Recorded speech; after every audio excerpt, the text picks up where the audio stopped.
नमस्कार। स्वागत है सभी भाई बहनों का हमारी आज की सच्ची खबरों में। मैं सभी भाई बहनों से कहना चाहती हूँ, आप जो भी भाई बहन जुड़े हैं तो वीडियो को शेयर किया करें और चैनल को सब्सक्राइब करें। तो आज आपकी देखिए 31 तारीख हो चुकी है। 31 का मतलब है कि आपके यानी जो आधार कार्ड के जो सत्यापित थे तो उसकी लास्ट डेट है 31 दिसंबर।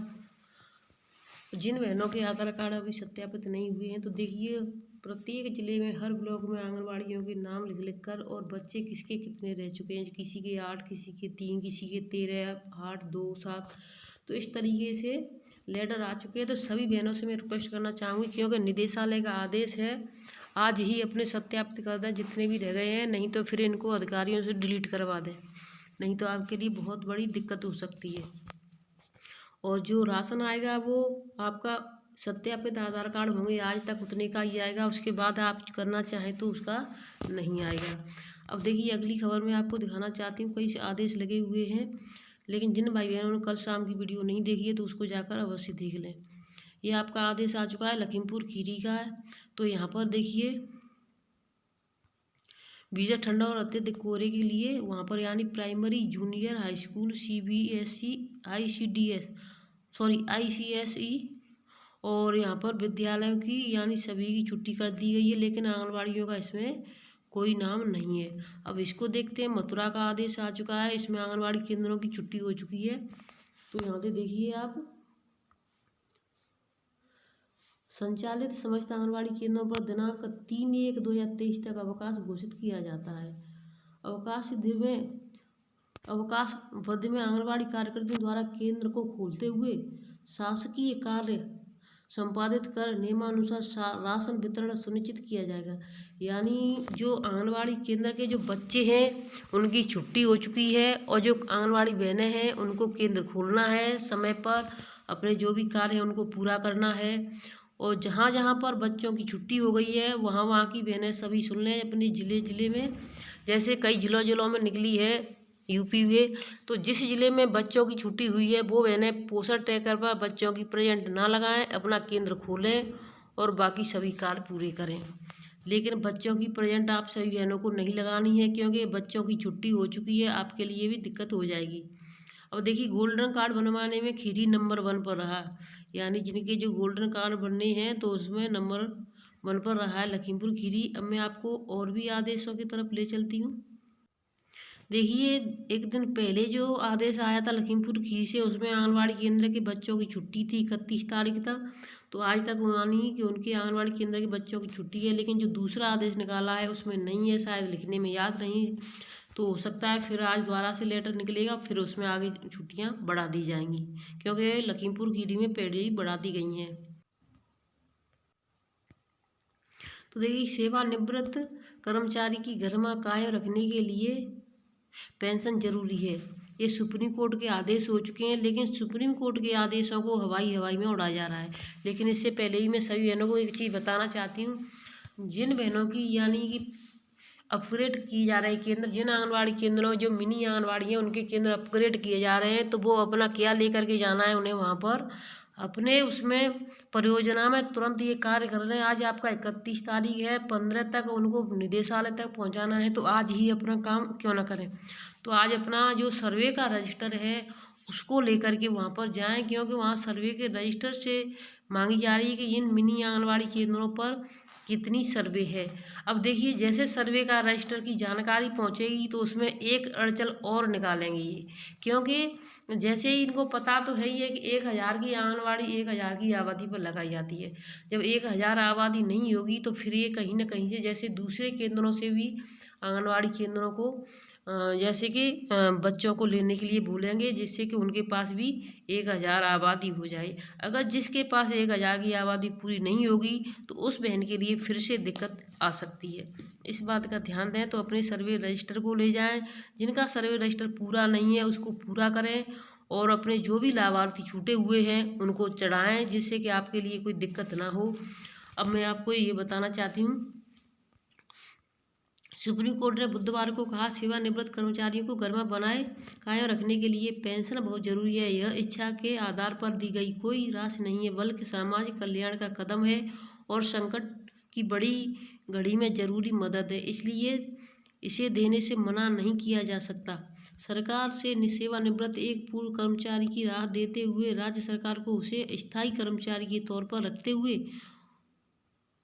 उसके 32 वर्ष के कार्यकाल के आधार पर पेंशन लाभ देने का आदेश है। पीठ ने कहा कि पेंशन मदद के लिए दी जाने वाली राशि है, इसे इच्छा अनुसार तय नहीं कर सकते। कर्मचारी सेवानिवृत्त होने के बाद पेंशन की मदद से ही गर्भापूर्ण जीवन जीता है, इसे देने से इनकार नहीं किया जा सकता। याचिकाकर्ता 13 साल से अपनी पेंशन के लिए कानूनी लड़ाई लड़ रहा था। वह अलग अलग सरकारी विभागों में 32 वर्ष सेवा दे चुका है। पीठ ने केरल सरकार को अपने 8 हफ्तों के अंदर याचिका को पेंशन का 13 साल का एरियर ब्याज समेत देने का आदेश दिया है। तो देखिए, बहुत ही अच्छी बात है। जिन भाई बहनों को पेंशन नहीं मिल रही थी, वो अपनी लड़ाई लड़ रहे थे हक के लिए, अब उनको पेंशन मिल चुकी है। अब मैं आपको ले चलती हूँ सिर्फ आंगनबाड़ियों की खबर पर, जहाँ पर आंगनबाड़ियों से 2500 से 1500 रुपये हर महीने वसूले जाते हैं राशन के नाम पर। नहीं देती हैं तो सेवा समाप्ति की धमकी और मानदेय रोकने की धमकी। तो देखें, मैं आपको दिखाना चाहूँगी पूरी वीडियो लास्ट तक देखें। जो नए भाई बहन जुड़े हैं अभी तक, अगर आपने चैनल को सब्सक्राइब नहीं किया तो चैनल को सब्सक्राइब कर लें और वीडियो को शेयर ज़रूर करें। तो देखिए, सीडीपीओ की मनमानी से आंगनबाड़ी कार्यकर्ती त्रस्त, मनमानी खत्म न होने पर होगा आंदोलन। प्रभावती देवी हैं और ये आपकी सिद्धार्थनगर से हैं, अध्यक्ष हैं। तो मैं आपको आज पूरी इसमें बताना चाहती हूँ कि अधिकारियों की मनमानी कहाँ तक चल रही है और आंगनबाड़ी बहनों को परेशान किया जा रहा है। ये सिद्धार्थनगर आंगनबाड़ी कर्मचारी एवं सहायिका एसोसिएशन उत्तर प्रदेश के महामंत्री ने सोशल मीडिया पर यह आरोप लगाया कि उनके विभाग के अधिकारी निचले स्तर के कर्मचारियों से अवैध वसूली करते हैं। आइए देखते हैं क्या कहाँ प्रभावती देवी ने सिद्धार्थ की समस्त पदाधिकारी गण एवं समस्त आंगनबाड़ी कार्यकर्ती और मिनी आंगनबाड़ी कार्यकर्ती सहायिका बहनों अभिभावक गण ग्रुप में जुड़े हुए सभी बहनों एवं भाइयों को नमस्कार। वर्तमान समय में कुछ बाल विकास परियोजना अधिकारी द्वारा दबंगई से आंगनबाड़ी को डरा धमकाकर अपने क्षेत्रीय मुख्य सेविका के माध्यम से वसूली करवाया जा रहा है। यानी जो सीडीपीओ होते हैं तो वो वसूली करवाते हैं मुख्य सेविका के द्वारा। आंगनबाड़ी द्वारा पैसा न देने पर सेवा समाप्त करने की धमकी दी जाती है। आंगनबाड़ी कार्यकर्ती द्वारा अपने संगठन के नेता से कहने पर उस आंगनबाड़ी कार्यकर्ती को बुलाकर और धमकाया जाता है। यानी अगर वो अपने संगठन के यानी जिला अध्यक्ष से बोलती है तो उस पर फिर अपनी परियोजना में बुला करके फिर और ज़्यादा डराया धमकाया जाता है। सीडीपीओ द्वारा कहा जाता है कि जिस परियोजना में जाता हूँ वहाँ की नेतागिरी खत्म कर देता हूँ। मैं यहाँ पर आप बहनों को बताना चाहूँगी कि किसी भी सीडीपीओ या मुख्य सेविका या बाबू की घुड़की से धमकी से डरने की ज़रूरत नहीं है।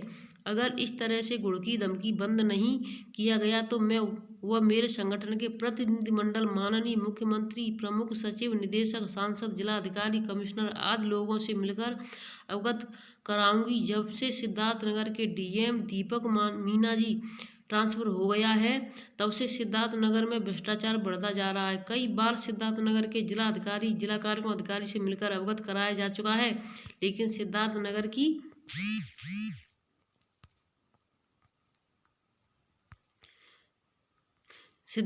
और उसका ब्लॉक के श्रीमती शशिकला सुमन दुबे आंगनबाड़ी केंद्र तिघरा के दामाद के विवाद चल रहा है, जो सीडीपीओ द्वारा समझौता कराने का ठेका ले चुकी है। समझौता न करने पर श्रीमती सुमन दुबे का सेवा समाप्त करने की धमकी दिया जाता है और उसके दामाद को अपने साथ साथ परियोजना में सीडीपीओ द्वारा बैठाया व घुमाया जाता है। जब से यह सीडीपीओ उसका और लोटन में तैनाती हुई है, सबसे आंगनबाड़ी के जान के पीछे पड़े हुए हैं। अगर इनके द्वारा अपनी आदत में सुधार नहीं की गई तो ब्लॉक व जिला पर डेरा डालूंगी, जिसकी समस्त जिम्मेदारी शासन प्रशासन की होगी। इस मामले में सीडीपीओ का मोबाइल नंबर है, उससे बात करने की कोशिश की गई पर फ़ोन नहीं उठाया। इस पोस्ट से मिलने वाली जानकारी अपने दोस्तों तक शेयर जरूर करें। तो मैं आप सभी भाई बहनों से कहना चाहती हूँ, देखिए ऐसे कोई नहीं मानेगा कि आपने क्या किया क्या नहीं किया। अगर आपसे वसूली की जाती है, जिस भी बहन को डराया धमकाया जाता है, फ़ोन आपके मोबाइल फ़ोन आपके हाथ में है, आपका खुद का नहीं है, सरकारी मोबाइल है, उसमें अपनी वीडियो रिकॉर्डिंग करें और उसको सोशल मीडिया पर डालें, तो किसी की हिम्मत हो कि उस CDPO को वहाँ से रोका जा सके या हटाया ना जाए। हर ऐसा कोई भी DPO हो, CDPO जब DPO तक हट सकता है तो CDPO की औकात ही क्या है। हर कोई हटेगा, लेकिन हम बहनों को थोड़ी हिम्मत दिखानी होगी, हमें वीडियो रिकॉर्डिंग करनी होगी। जैसे ही ज़रूरी नहीं कि वही बहन करे, दूसरी भी कोई कर सकती है वहाँ पर बैठ कर के, जिससे कि खुलासा हो सके कि हाँ ये मांग रहा था, ये धमकी दे रहा था, ये कह रहा था, जिससे कि सभी के पास इस चीज़ का सबूत होगा।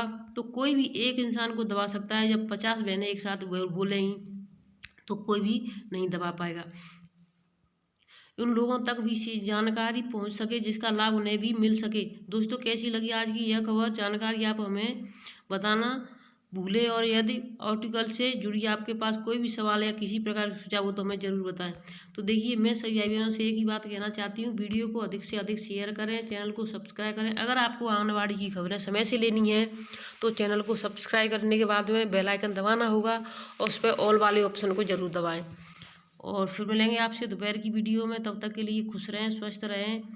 और आपका सबसे पहले कह देना चाहती हूँ मैं आपके, कल से आपके लिए हैप्पी न्यू ईयर। आज आपके सभी भाई बहनों के जीवन में जितने भी दुख कष्ट हों वो आज ही समाप्त हो जाएं और कल से आपके नए जीवन की शुरुआत हो। और इसमें मैंने एक छोटी सी वीडियो और भी डाली है, इस चैनल पर लगाया हुआ है, तो उसको जा कर के देखा करें कि छोटे अनाथ बच्चों का यानी कि नया साल कैसा होगा, या शराबी पिता के बच्चों का जीवन कैसा होता है। तो उस वीडियो को भी आप देखा करें, छोटी वीडियो डालती हूँ मैं आप सभी भाई बहनों के सहयोग के लिए, जिससे कि दूसरे लोगों का इसको देख करके थोड़ी हिम्मत बन सके। धन्यवाद।